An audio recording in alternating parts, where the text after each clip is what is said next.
Assalamualaikum warahmatullahi wabarakatuh. Perkenalkan, nama saya Siti Khairunisa. Saya dari Universitas Islam 45 Bekasi, Prodi Sastra Inggris. Di sini saya akan sedikit membahas tentang najis, toharoh, hadas kecil dan hadas besar, sholat fardu, puasa di bulan Ramadan, dan zakat, infak, dan sodako. Selamat menonton.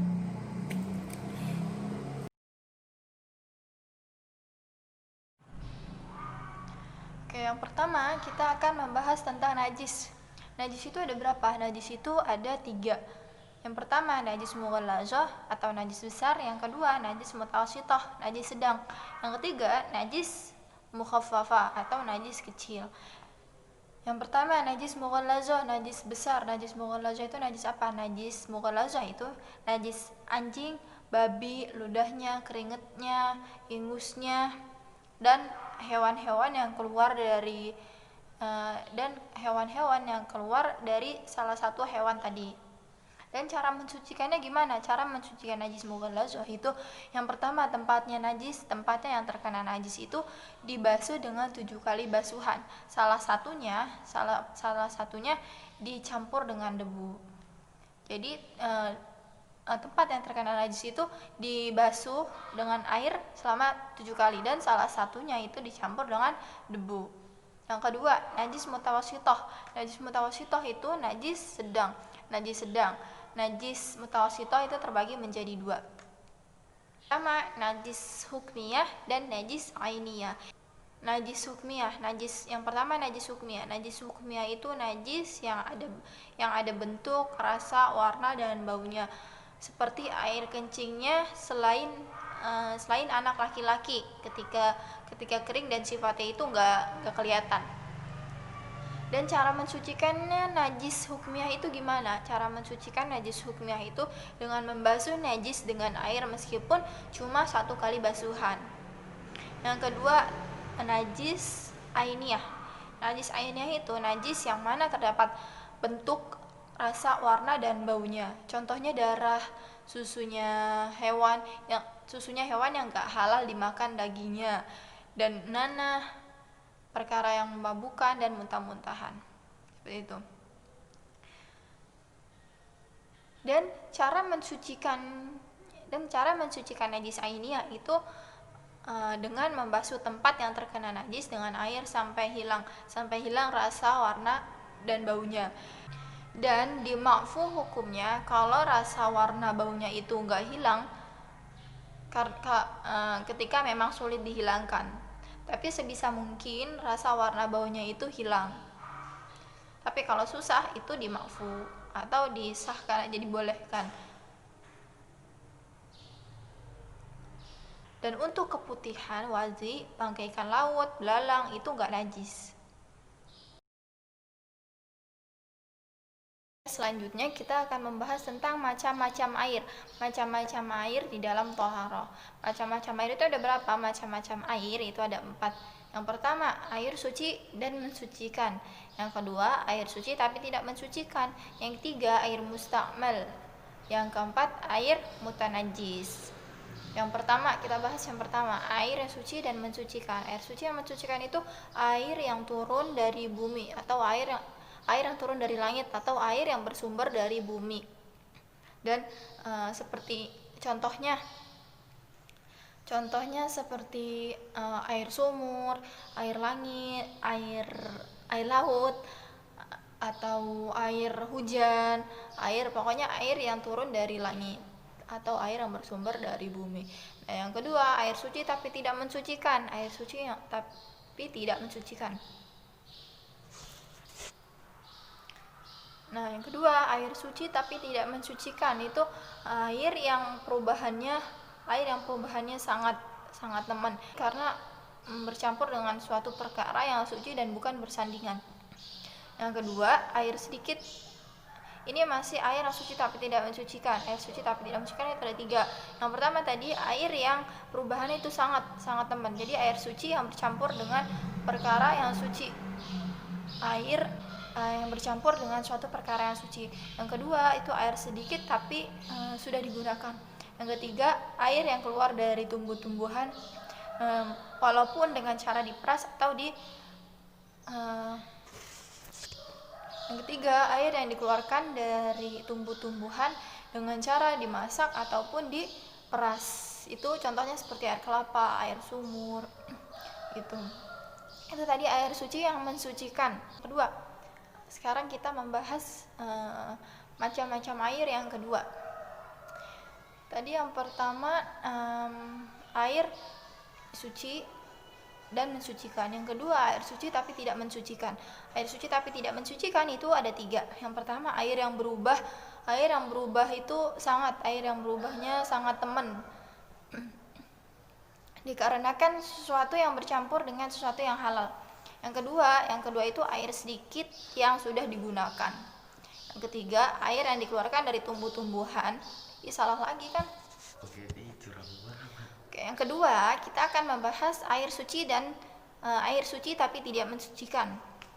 Yang pertama, air suci tapi tidak mensucikan itu ada 3. Yang pertama, air yang berubahnya itu sangat berubahnya itu sangat dikarenakan sesuatu yang bercampur dengan suatu perkara tersebut. Contohnya seperti air kopi, air susu, teh. Nah, yang kedua itu air sedikit tapi sudah digunakan. Yang ketiga, air yang dikeluarkan dari tumbuh-tumbuhan dengan cara dimasak atau diperas. Contohnya seperti air kelapa, air mawar, seperti itu. Nah, yang ketiga, air mutanajis atau air yang terkena najis. Air yang terkena najis itu ada 3. Yang pertama, air yang kejatuhan najis yang berubah salah satu sifatnya. Meskipun airnya itu banyak. Yang kedua, air sedikit yang kejatuhan najis meskipun salah satu dari sifatnya itu tidak berubah. Yang 3 itu air mustakmal atau air sisa bekas bersuci. Yang keempat itu air mutanajis. Air mutanajis itu air yang terkena najis. Air yang terkena najis itu ada 2. Yang pertama, air yang kejatuhan najis yang berubah salah satu sifatnya, baik air itu sedikit ataupun banyak. Yang kedua, air sedikit yang kejatuhan najis meskipun salah satu dari sifatnya itu tidak berubah.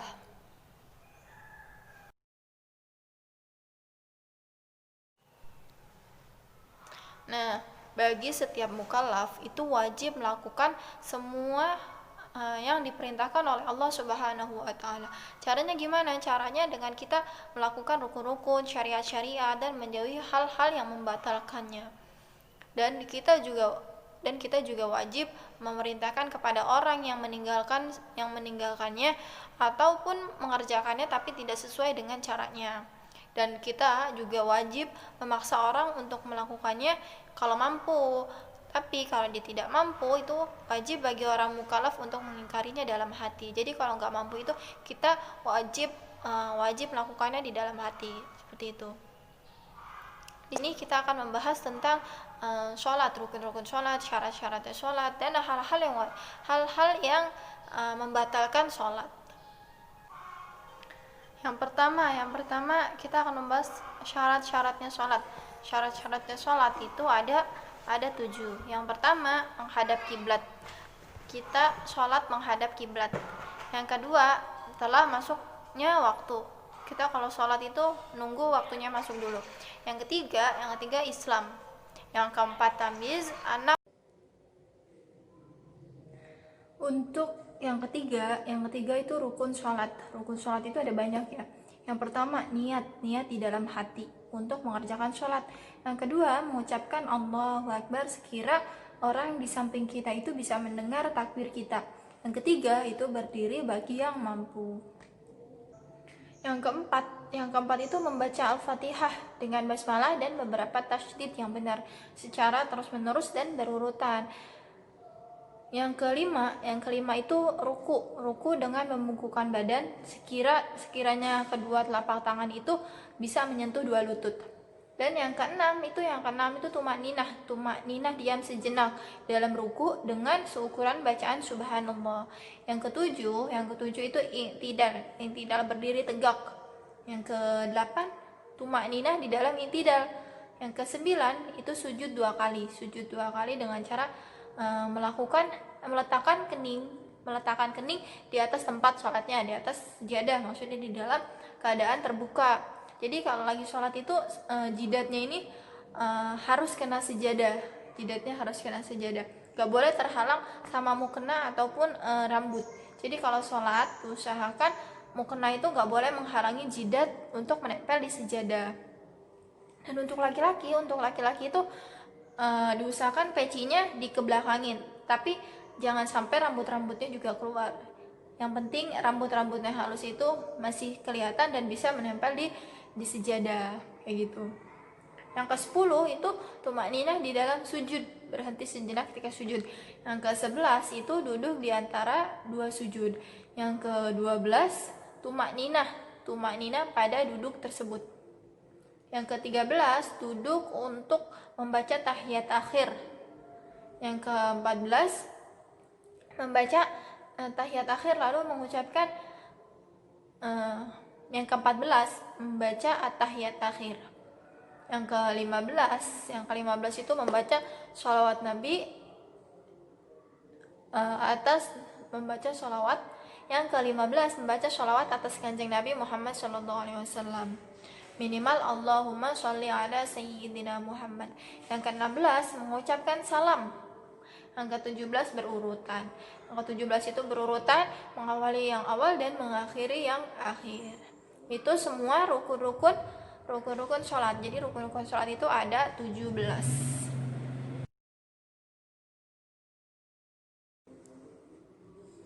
Dan yang selanjutnya itu hal-hal yang membatalkan sholat. Hal-hal yang membatalkan sholat itu juga ada banyak ya, ada banyak. Yang pertama itu berbicara meskipun dengan 2 huruf aja, 2 huruf yang mengandung makna yang bisa difahami, itu bisa membatalkan sholat. Yang kedua itu melakukan gerakan yang terus menerus, seperti 3 gerakan. Jadi kita kalau sholat garuk-garuk nih 3 kali gerakan, itu udah bisa membatalkan sholat. Yang ketiga itu gerakan yang sangat atau gerakan yang nemen, kayak seperti kita lagi sholat nih, lihat cicak, loncat, nah itu sholat kita udah batal. Yang keempat, menambah satu rukun. Yang kelima itu satu gerakan karena disengaja. Kalau misalnya kita loncat nih, loncat aja udah membatalkan sholat. Itu loncat itu kan bergerak. Nah, yang kelima ini satu gerakan karena disengaja. Kita sengaja loncat. Karena kadang suka ada anak yang bercanda loncat-loncatan, geser-geseran. Nah, itu udah bisa membatalkan sholat. Yang keenam, hal-hal yang membatalkan sholat. Yang keenam itu makan dan minum kecuali lupa dan sedikit. Yang ketujuh itu niat memutuskan sholat. Yang kedelapan, gantungnya memutus sholat dengan adanya sesuatu. Yang ke-9 itu bimbang antara memutus atau meneruskan. Yang ke-10 itu telah melewatkan satu rukun tapi ragu-ragu dalam niat. Seperti itu tadi hal-hal yang membatalkan sholat.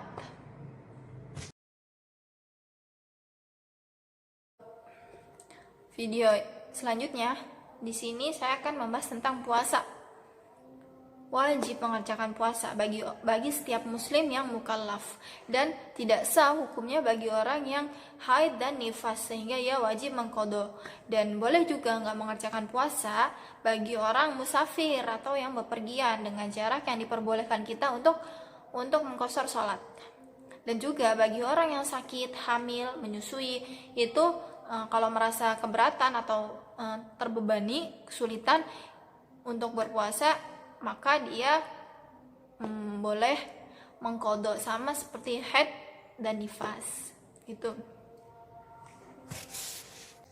Oke, dan puasa itu apa? Puasa itu adalah menahan diri dari segala hal yang membatalkan pada waktu siang, pada hari dimana boleh berpuasa bagi setiap orang yang muslim, berakal, suci dari haid dan nifas. Adapun syaratnya wajib puasa itu ada 4. Yang pertama Islam, yang kedua itu baligh, yang ketiga berakal, yang keempat mampu berpuasa. Dan fardu puasa itu juga ada 4. Fardu puasa, kewajiban saat berpuasa itu ada 4. Yang pertama niat berupa puasa fardu dengan menentukan puasa seperti kita puasa Ramadan, niat puasa Ramadan, puasa nazar, niat puasa nazar. Seperti itu. Yang kedua, menahan makan minum meski sedikit, kecuali lupa dan tumbuh dalam kondisi badan yang jauh dari ulama. Yang ketiga, bersetubuh dengan sengaja. Kalau lupa itu maka hukumnya sama halnya dengan makan, tidak apa-apa kalau lupa. Dan yang keempat, menyengaja muntah. Jika ia muntah sengaja maka puasanya gak batal juga. Dan sunnah di dalam puasa itu ada 3 hal. Yang menyegerakan berbuka jika telah jelas matahari tenggelam. Tapi jika masih ragu-ragu, jangan terburu-buru untuk berbuka. Dan yang kedua itu mengakhirkan sahur selama tidak ragu. Jadi lagi-lagi jangan ragu. Dan kesunahan sahur bisa didapat dan juga kesunahan sahur bisa kita dapat dengan makan dan minum yang sedikit.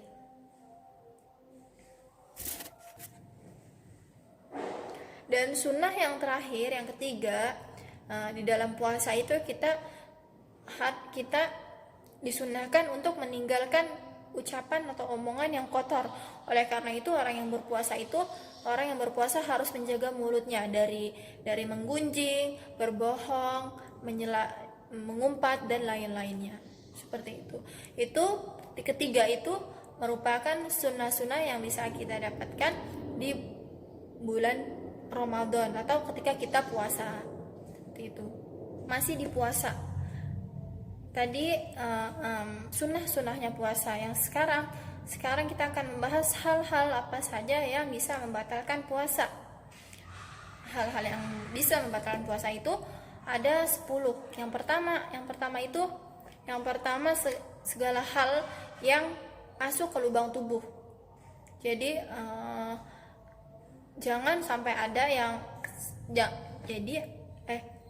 hal-hal yang membatalkan puasa. Yang pertama itu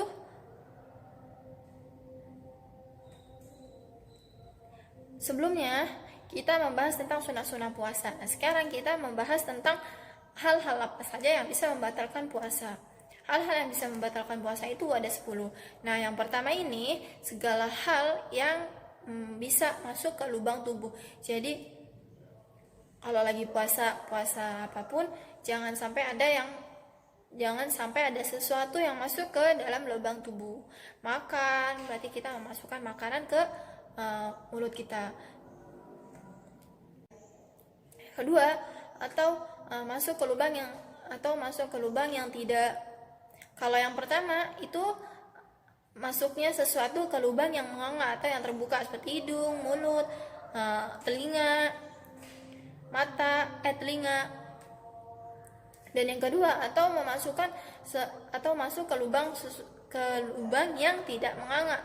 Yang kedua, atau masuk ke lubang yang tidak menganga, artinya yang tidak menganga, yang seperti kulit, seperti masuk ke otak ya sebab luka. Kayak dioperasi gitu. Artinya ada sesuatu yang masuk ke rongga tubuh kita yang tidak menganga, yang masih ketutup. Terus kan kalau operasi kan dibuka tuh. Nah, itu membatalkan puasa, gitu nggak boleh puasa. Yang ketiga itu memasukkan obat melalui lubang anus atau melalui kemaluan. Yang ketiga, memasukkan obat melalui kemaluan atau anus. Yang keempat, menyengaja muntah. Jadi muntahnya itu sengaja. Kalau muntah sengaja itu kita batal puasanya. Tapi yang tadi dibilang sebelumnya, kalau muntah tidak sengaja itu tidak apa-apa. Yang kelima, menyengaja bersetubuh sama seperti muntah. Kalau bersetubuhnya disengaja ya batal, tapi kalau tidak sengaja itu sama halnya dengan makan. Yang keenam, keluar mani sebab bersentuhan baik dengan yang haram seperti mengeluarkan dengan tangan kita sendiri, atau yang halal mengeluarkan mani dengan tangan istri atau suaminya, seperti itu. Yang ketujuh haid, yang ke-8 nifas, yang ke-9 gila, yang ke-10 murtad atau keluar dari agama Islam. Itu semua hal-hal yang membatalkan puasa. Jadi hal-hal yang membatalkan puasa itu ada 10.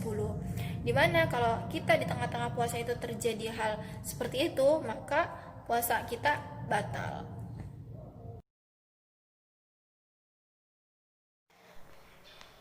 Selanjutnya, kita akan membahas tentang zakat, infak, dan sodako.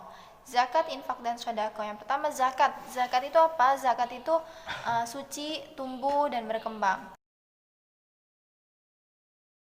Zakat menurut istilah itu harta yang wajib dikeluarkan untuk orang yang berhak menerimanya karena sudah memenuhi persyaratan yang telah ditentukan. Dan zakat juga merupakan pembersih hati dan harta dari kemungkinan-kemungkinan yang diperoleh dengan cara yang tidak halal. Membayar zakat juga akan membuat harta kita semakin tumbuh dan berkembang. Infak juga merupakan ibadah sosial yang utama. Kata infak juga mengandung pengertian bahwa menafkahkan harta di jalan Allah itu tidak akan mengurangi harta, tetapi justru akan semakin menambahkan harta kita.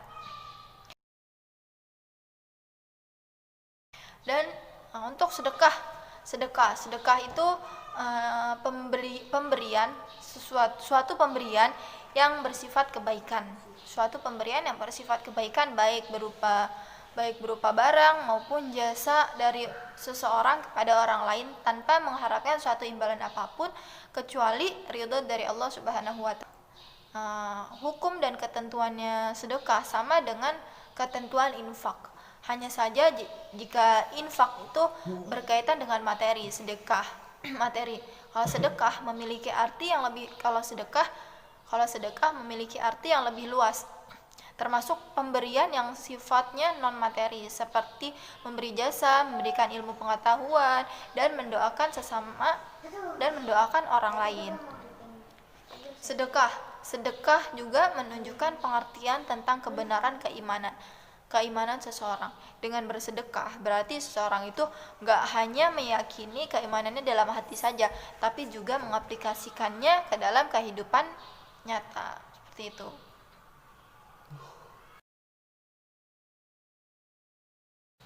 Adapun persamaan dan perbedaannya zakat dan infak sedekah. Zakat, infak, dan sedekah itu memiliki beberapa persamaan. Di antaranya yang pertama, itu zakat, infak, dan sedekah sama-sama bermakna mengeluarkan sebagian harta yang kita miliki untuk kemaslahatan. Yang kedua itu dasar hukum mengeluarkan zakat, infak, dan sedekah sama-sama bersumber dari Al-Quran dan hadis. Yang ketiga, orang yang menerima kewajiban berzakat dan anjuran berinfak untuk bersedekah itu adalah umat Islam. Perbedaannya zakat, infak, dan sedekah itu adalah yang pertama, zakat itu hukumnya wajib, sementara infak dan sedekah itu hukumnya sunnah. Itu perbedaannya. Perbedaan yang kedua itu dalam zakat terdapat aturan batasan minimal harta yang wajib dikeluarkan, yang disebut nisab, batasan. Perbedaan yang ketiga, penerima zakat itu sudah ditentukan sebagaimana diterangkan dalam Al-Quran surat At-Taubah ayat 9 bahwa ada 8 golongan yang menerima zakat, dan untuk infak dan sedekah tidak ada batasan penerimanya. Penerima infak dan sedekah itu boleh selain dari 8 golongan tadi. Nah, itu dia video dari saya. Kurang lebihnya mohon maaf bila ada pengertian atau kata-kata saya yang salah atau yang belum benar, mohon dimaafkan dan dibenarkan. Wassalamualaikum warahmatullahi wabarakatuh.